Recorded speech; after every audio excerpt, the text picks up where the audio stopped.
Hey guys, welcome back to tech with Abhinav episode number 37. അങ്ങനെ 37ാമത്തെ episode വരെ എത്തിയിട്ടുണ്ട്. ഞാൻ കഴിഞ്ഞ വീഡിയോയിൽ പറഞ്ഞിട്ടുണ്ടായിരുന്നു, അതായത് നമ്മൾ അതിന് മുമ്പേ ചെയ്ത 2 പ്രീവിയസ് വീഡിയോസിൽ ഭയങ്കരധികം മോശമായിരുന്നു. ഞാൻ പറയുന്ന എൻ്റെ രീതിയും അല്ലെങ്കിൽ അതിലെ കോണ്ടൻറ്റൊക്കെ ഞാൻ സെലക്ട് ചെയ്ത് ഭയങ്കര മോശമായിരുന്നു. ആ രീതിയിൽ തന്നെ അതിൻ്റെ വ്യൂ കൗണ്ടും ഭയങ്കര മോശമാണ് ഉണ്ടായത്. പക്ഷേ കഴിഞ്ഞ വീഡിയോ ഞാൻ നല്ല രീതിയിൽ നല്ല കോണ്ടൻറ്റും നല്ല രീതിയിൽ പ്രസൻറ്റേഷൻ ചെയ്തു എന്ന് ഞാൻ വിചാരിച്ചു. അതുപോലെ തന്നെ നല്ല റെസ്പോൺസ് ആ വീഡിയോക്ക് കിട്ടി. ഇപ്പോൾ ചില വീഡിയോസിലൊക്കെ വരാറുണ്ട് പ്രസൻറ്റേഷൻ ഭയങ്കര മോശമാണെന്നുള്ളത്. അതാ എനിക്ക് അറിയാം. ഞാൻ ഓരോ വീഡിയോയിൽ അത് ഇമ്പ്രൂവ് ചെയ്യാൻ വേണ്ടി നോക്കുന്നുണ്ട്. അപ്പോൾ നിങ്ങൾക്ക് എന്തെങ്കിലും കാര്യങ്ങൾ മാറ്റണം എന്നുണ്ടെങ്കിൽ തോന്നിയിട്ടുണ്ടെങ്കിൽ എന്തായാലും താഴെ കമൻറ്റ് ചെയ്യാം കേട്ടോ. നല്ലതാണെങ്കിലും മോശമാണെങ്കിലും ഒക്കെ പറഞ്ഞു, കുഴപ്പമില്ല, ഞാനത് ഇമ്പ്രൂവ് ചെയ്യുന്നതായിരിക്കും. അപ്പോൾ ഫസ്റ്റ് ഓഫ് ഓൾ ആദ്യത്തെ ഒരു കാര്യം എന്ന് പറയുന്നത്, എലോൺ മസ്കിൻ്റെ സ്റ്റാർലിങ്ക് ഇന്ത്യയിലേക്ക് വരുന്നുണ്ട്. ആദ്യം എയർടെലായിട്ടാണ് സൈൻ ചെയ്ത്, അതിനുശേഷം പിറ്റേ ദിവസം തന്നെ ജിയോ ആയിട്ട് എഗ്രിമെൻറ്റ് സൈൻ ചെയ്തു. നമ്മളൊക്കെ ആദ്യം വിചാരിക്കുന്നത് ജിയോ ആണ് ഫസ്റ്റ് ഓഫ് ഓൾ കൊണ്ടുവരുന്നത് എന്നുള്ളത്. കാരണം ടെലികോം രംഗത്തെ എല്ലാ കാര്യവും ഫസ്റ്റായിട്ട് ഇൻട്രൊഡ്യൂസ് ചെയ്യുന്നത് ജിയോ ആണ്. പ്രൈസ് കൂട്ടുന്ന കാര്യവും എല്ലാ കാര്യവും ജിയോ ആണ് ആദ്യം കൊണ്ടുവരുന്നത്. അപ്പോൾ എയർടെലിന് പിന്നാലെ തന്നെ ജിയോയും ആ കാര്യത്തിൽ സൈൻ ചെയ്തിട്ടുണ്ട്. ഇതൊരു സാറ്റലൈറ്റ് ബേസ് ഇൻ്റർനെറ്റ് ആണ്, അതുകൊണ്ട് തന്നെ ഈവൻ റൂറൽ ഏരിയാസിൽ പോലും ഒരു ഹൈ സ്പീഡ് ഇൻ്റർനെറ്റ് തന്നെ കിട്ടുന്നതായിരിക്കും. ഉൾപ്രദേശങ്ങളിലും ഇനി തൊട്ട് പറക്കുന്ന സ്പീഡിൽ ഇൻ്റർനെറ്റ് കിട്ടും. അതുപോലെ തന്നെ നല്ല പറക്കുന്ന പ്രൈസിലും ഇത് വരാൻ ചാൻസ് ഉണ്ട്. ഇപ്പോഴുള്ള ബ്രോഡ്ബാൻഡ് കണക്ഷനേക്കാളും എന്തായാലും പ്രൈസ് കൂടുതലായിരിക്കും. നല്ല പ്രൈസ് ഉണ്ടാകും, കാരണം അത്രയ്ക്കും നല്ല സ്പീഡ് ആയിട്ടുള്ള ഇൻ്റർനെറ്റാണ് വരുന്നത്. അപ്പോൾ പ്രൈസിൽ നല്ല രീതിയിലുള്ള വ്യത്യാസം എന്തായാലും വരും. ഒരു 2-3 ഇരട്ടിയിലൊക്കെ വ്യത്യാസം വരാൻ ചാൻസ് ഉണ്ട്. അപ്പോൾ എന്തായാലും അടുത്ത് തന്നെ അത് ഇന്ത്യയിലേക്ക് വരുന്നുണ്ട്. പിന്നീട് മോട്ടറോളയുടെ എഡ്ജ് 16 സീരീസ് വരുന്നുണ്ട്. ഒഫീഷ്യലായിട്ട് തന്നെ ഫ്ലിപ്കാർട്ടിൽ അതിൻ്റെ പേജൊക്കെ തന്നെ വന്നിട്ടുണ്ട്. ഇപ്പം എഡ്ജ് 15 ആണെങ്കിൽ തന്നെ എല്ലാ പ്രൈസ് പോയിന്റിലും വൺ ഓഫ് ദി ബെസ്റ്റ് ഫോണായിരുന്നു. ഇപ്പോൾ എഡ്ജ് 15 ആണെങ്കിലും എഡ്ജ് 15 നിയോ, 50 പ്രോ, 15 അൾട്രാ, എഡ്ജ് 50 ഫ്യൂഷൻ, അങ്ങനെ ഒരുപാട് ഫോൺസ് ഉണ്ട്. അപ്പം ഇതെല്ലാം ആ പ്രൈസ് പോയിന്റിലെ ബെസ്റ്റാണ്. ഇപ്പം റീസെൻ്റായിട്ട് ഇറങ്ങിയ ഫോൺ പോലും കമ്പയർ ചെയ്യുമ്പോൾ ആ ഫോൺ അവിടെ ബെസ്റ്റായിട്ട് വരുന്നുണ്ട്. അപ്പോൾ എഡ്ജ് 50 16ലേക്ക് വരുന്ന സമയത്ത്, എഡ്ജ് 15 അല്ല, എഡ്ജ് 16ലേക്ക് വരുന്ന സമയത്ത് കാര്യമായിട്ടുള്ള വ്യത്യാസം എന്തായാലും ഉണ്ടാവാൻ ചാൻസ് ഉണ്ട്. എനിക്ക് പറയാനുള്ളത് ഡിസൈനിലൊരു മാറ്റം വരുത്തണം. കാരണം എപ്പോഴും ആ ഒരു വീഗ ലെതർ വെച്ചുകൊണ്ട്, ഈ വീഗ ലെതർ കേൾക്കുമ്പോൾ തന്നെ നമുക്ക് ഓർമ്മ വരുന്നത് മോട്ടറോളയുടെ ഫോണാണ്. അപ്പം അതൊന്ന് മാറ്റി പിടിച്ചൊരു ഗ്ലാസ് ഡിസൈനൊക്കെ കൊണ്ടുവന്നു കഴിഞ്ഞാൽ കുറച്ചും കൂടെ ബെറ്റർ ആവട്ടേനും. വലിയ മാറാൻ ചാൻസ് ഒന്നുമില്ല, ആ ഡിസൈനൊക്കെ തന്നെയായിരിക്കും ഇപ്പോഴും വരുന്നത്. പക്ഷെ അത് മാറ്റിക്കഴിഞ്ഞാൽ കുറച്ചും കൂടെ നല്ലതാണ്. ഡിസൈൻ മോശമാണെന്നല്ല പറയുന്നത്, പക്ഷെ അത് മാറ്റണം. കുറേ ആയി അതും വെച്ചുകൊണ്ട് നടക്കുന്നത്. അപ്പോൾ അത് മാറ്റിക്കഴിഞ്ഞാൽ കുറച്ചും കൂടി ബെറ്ററാണ്. പെർഫോമൻസ് വൈസ് മോട്ടറുള്ള ഫോണിൽ അങ്ങനെ വലിയൊരു പെർഫോമൻസ് ഉണ്ടാവാറില്ല, പക്ഷേ ഫീച്ചേഴ്സ് വൈസ് ഒരുപാട് കാര്യങ്ങൾ തരാറുണ്ട്. എഡ്ജ് 16 സീരീസും അങ്ങനെ ആവുമെന്ന് പ്രതീക്ഷിക്കുന്നുണ്ട്. ഈ മാസം തന്നെ എക്സ്പെക്റ്റ് ചെയ്യുന്നുണ്ട് കേട്ടോ. എഡ്ജ് 16 ഫ്യൂഷൻ ആവാനാണ് ചാൻസ് ഈ മാസം വരുന്നത്. നമുക്ക് നോക്കാം. ഈ അടുത്തന്നെ അതിൻ്റെ ഒരു അപ്ഡേറ്റ് എന്തായാലും ഏത് ഫോണാണെന്നുള്ളത് കൂടി എന്തായാലും അടുത്തന്നെ എന്തായാലും കൺഫേം ചെയ്യും. ഇപ്പോൾ ആ കാര്യത്തിൽ കൺഫേമേഷൻ വന്നിട്ടില്ല. പിന്നീട് പോക്കോയുടെ F7 എപ്പം വരുമെന്ന് ഒരുപാട് കമൻറ്റ് വരുന്നുണ്ട്. അങ്ങനെ ഫൈനലി ഈ വരുന്ന 28-ാം തീയതി ഗ്ലോബലി ലോഞ്ച് ചെയ്യുന്നുണ്ട്. F7 പ്രോയും F7 അൾട്രയാണ് വരുന്നത്. ആ ഒരു ടൈമിൽ തന്നെ ഇന്ത്യയിലും ഇത് ലോഞ്ച് ചെയ്യുമെന്നും ചിലവർ പറയുന്നുണ്ട്. ഒഫീഷ്യലായിട്ട് കൺഫേം ചെയ്തിട്ടില്ല, പക്ഷേ വരാനുള്ള ചാൻസസ് ഉണ്ട്. ഇപ്പം പോക്കോയുടെ F7 പ്രോ ആണെങ്കിൽ ചൈനയിൽ ലോഞ്ച് ചെയ്ത K80യുടെ ഒരു റീബ്രാൻഡ് ആയിട്ടുള്ള മോഡലാണ്. അതിലാണെങ്കിൽ സ്നാപ്ഡ്രാഗൻ്റെ 8 Gen 3 ചിപ്സെറ്റാണ് വരുന്നത്. ഇപ്പം പോക്കോയുടെ F7 അൾട്ര ആണെങ്കിൽ ചൈനയിൽ ലോഞ്ച് ചെയ്ത റെഡ്മി K80 പ്രോയുടെ റീബ്രാൻഡ് ആയിട്ടുള്ള മോഡലാണ്. സ്നാപ്ഡ്രാഗൺ 888 ചിപ്സെറ്റാണ് അതിൽ വരുന്നത്. സോ പോക്കോയുടെ F7 സീരീസ് എന്ന് പറയുന്ന ഒരു ഗെയിമിംഗ് ഓറിയൻ്റ് ആയിട്ടുള്ള ഫോണാണ്.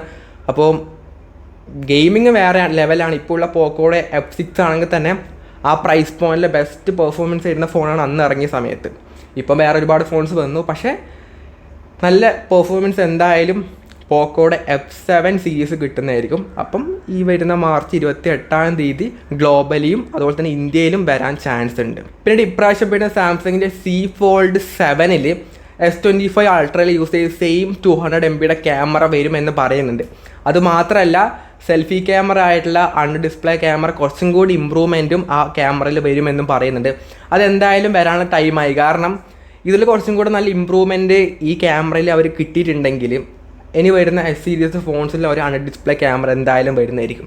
ഇതിലിപ്പോൾ വലിയ ക്വാളിറ്റി ഇല്ല ഈ അണ്ടർ ഡിസ്പ്ലേ തന്നെ.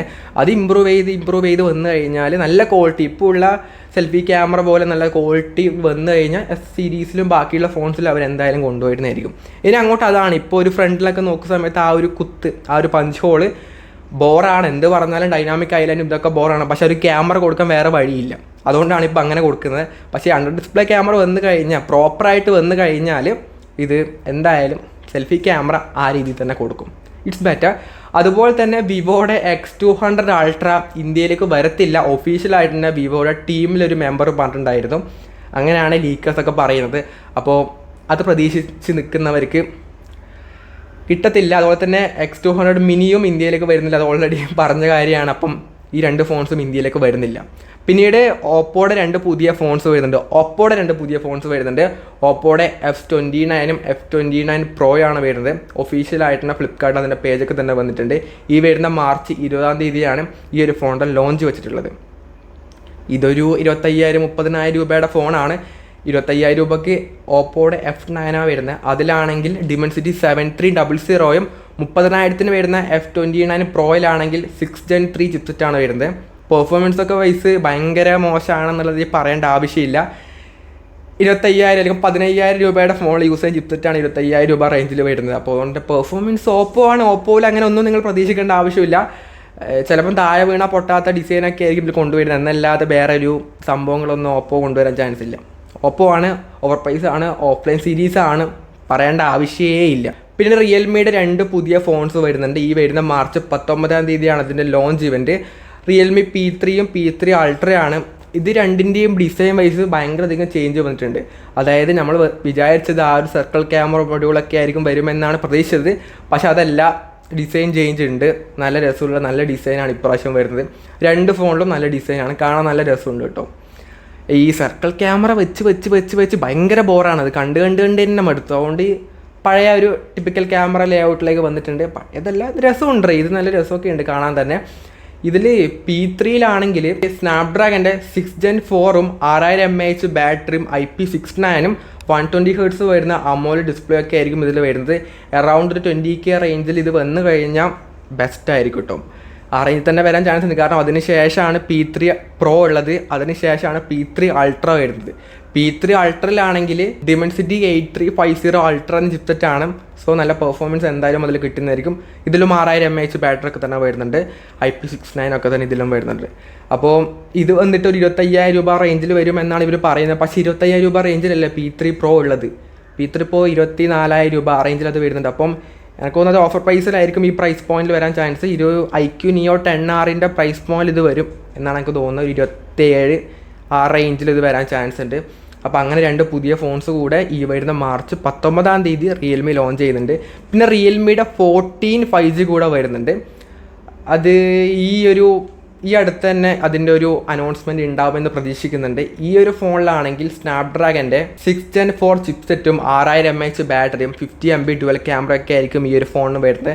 P3യിലുണ്ടായ ആ ഒരു എക്സാക്റ്റ് ഡിസൈനും ഈ ഒരു ഫോണിലുണ്ടാവും. വലിയ വ്യത്യാസമൊന്നുമില്ല, രണ്ടിൻ്റെയും ചിപ്സെറ്റൊക്കെ സെയിമാണ്. പക്ഷേ ഇത് ഒഫീഷ്യലായിട്ടുള്ള കാര്യമല്ല, പക്ഷെ മറ്റേത് ഒഫീഷ്യലാണ്. അപ്പം ഇങ്ങനൊരു പുതിയ ഫോൺ കൂടെ റിയൽമി ഈ മാസം അല്ലെങ്കിൽ അടുത്ത മാസം വരാൻ ചാൻസ് ഉണ്ട്.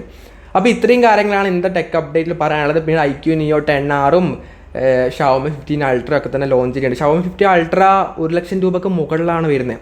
എനിക്കറിയാത്ത കാര്യം, ഈ പ്രൈസ് പോയിന്റിൽ Xiaomi ഫോൺസ് വാങ്ങുന്നവരുണ്ടോയെന്ന് എനിക്കറിയത്തില്ല കേട്ടോ. ഒട്ടുമിക്ക പേരും 1,00,000 രൂപയ്ക്ക് മുകളിലൊക്കെ ചിലവാക്കിയിട്ട് ഫോൺ വാങ്ങുന്നുണ്ട്. ഒന്നില്ലെങ്കിൽ സാംസങ്, ഒന്നില്ലെങ്കിൽ ആപ്പിളിൻ്റെ ഫോൺ. ഇപ്പം വിവോയുടെ X200 Pro വരെ വാങ്ങുന്നുണ്ട്. അത് 1,00,000 രൂപയ്ക്ക് താഴെയാണ് അതിൻ്റെ, അല്ലേ 95 അതിന് വരുന്നത്. എന്തായാലും 1,00,000 രൂപയ്ക്ക് മേലെ അത് വരുന്നില്ല എന്നുള്ളത് ഉറപ്പാണ്. അല്ല, ഹയർ വേരിയൻ്റ് ഉണ്ടെങ്കിൽ വരും. കറക്റ്റ് എനിക്ക് ഓർമ്മയില്ല ഇതിൻ്റെ പ്രൈസ് എത്രയാണെന്നുള്ളത്. അപ്പോൾ ഈ ഫോൺസൊക്കെ വാങ്ങുന്നുള്ളൂ. അപ്പോൾ അതിൻ്റെ ഇടയിൽ ഷവോമിയുടെ ഒരു ഫോൺ ഇത്രയും പ്രൈസ് കൊടുത്ത് വാങ്ങുന്നവർ വാങ്ങും, ആരും വാങ്ങാതെന്നിരിക്കില്ല. പക്ഷേ ഒട്ടുമിക്ക പേര് ഇത് വാങ്ങുമോ എന്നുള്ളൊരു കൺഫ്യൂഷൻ ആയിട്ടുള്ള കാര്യമാണ്. അപ്പോൾ നിങ്ങളുടെ ഒപ്പീനിയൻ എന്തായാലും അതിൽ കമൻറ്റ് ചെയ്യുക. iQ Neo 10R ആ പ്രൈസ് പോയിന്റിലെ ബെസ്റ്റ് ഗെയിമിംഗ് ഓറിയൻ്റ് ആയിട്ടുള്ള ഫോണാണ്. പിന്നെ കമൻറ്റിലൊക്കെ ചോദിച്ചിട്ടുണ്ടായിരുന്നു, അതായത് ഇതിൻ്റെ ക്യാമറ എന്താ മോശമാണോ. ഞാൻ ക്യാമറ മോശമാണെന്നല്ല അതിൽ പറഞ്ഞത്. കമ്പാരിറ്റീവ്ലി ബാക്കിയുള്ള ഫോണൊക്കെ ആയിട്ട് കമ്പയർ ചെയ്യുമ്പോൾ ഈ ഫോണിന് ക്യാമറ ഡീസൻറ്റ് മാത്രമേ തരുന്നുള്ളൂ എന്നുള്ളതാണ് പറഞ്ഞത്. അതായത് ആ പ്രൈസ് റേഞ്ചിലെ റിയൽമിയുടെ 14 Pro പ്ലസും മോട്ടോ എഡ്ജ് 50 Pro ഒക്കെ വരുന്നുണ്ട്. അതൊക്കെ ആയിട്ട് കമ്പയർ ചെയ്യുമ്പോൾ ഇതിന് അത്ര നല്ല ക്യാമറ വരുന്നില്ല എന്ന് ഞാൻ പറഞ്ഞിട്ടുള്ളൂ. മോശം ക്യാമറ എന്ന് ഞാൻ പറഞ്ഞിട്ടില്ല. ഇതൊരു ഗെയിമിംഗ് ഓറിയൻറ്റഡ് ആയിട്ടുള്ള ഫോണാണ്. അത് മാത്രമാണ് അതിൽ മെയിനായിട്ട് കിട്ടുന്നത്. ഗെയിമിങ്ങും ബാറ്ററിയും കിട്ടുന്നുണ്ട്. നല്ല ഡിസ്പ്ലേ എന്തായാലും വരുന്നുണ്ട്. അപ്പോൾ അതിൻ്റെയും ഡീറ്റെയിൽ ആയിട്ടുള്ള വീഡിയോ നമ്മൾ ചെയ്തിട്ടുണ്ട്. കാണാൻ താല്പര്യമുണ്ടെങ്കിൽ പോയിട്ടൊന്ന് ചെക്ക് ചെയ്ത് നോക്കാം. അപ്പോൾ ഇത്രയും കാര്യങ്ങളാണ് ഇന്ന് പറയാനുള്ളത്. അപ്പോൾ വീഡിയോ പറ്റിയുള്ള ഒപ്പീനിയൻ എന്തായാലും താഴെ കമൻറ്റ് ചെയ്യാം കേട്ടോ. അപ്പോൾ ഇതുപോലെ യൂസ്ഫുൾ ആയിട്ടുള്ള ഇൻഫോർമേറ്റീവ് വീഡിയോയ്ക്ക് വേണ്ടി ഇപ്പോൾ തന്നെ ചാനൽ സബ്സ്ക്രൈബ് കൂടി ചെയ്യാം. അപ്പോൾ അടുത്തൊരു വീഡിയോ കാണുന്നവരേക്കും ബൈ.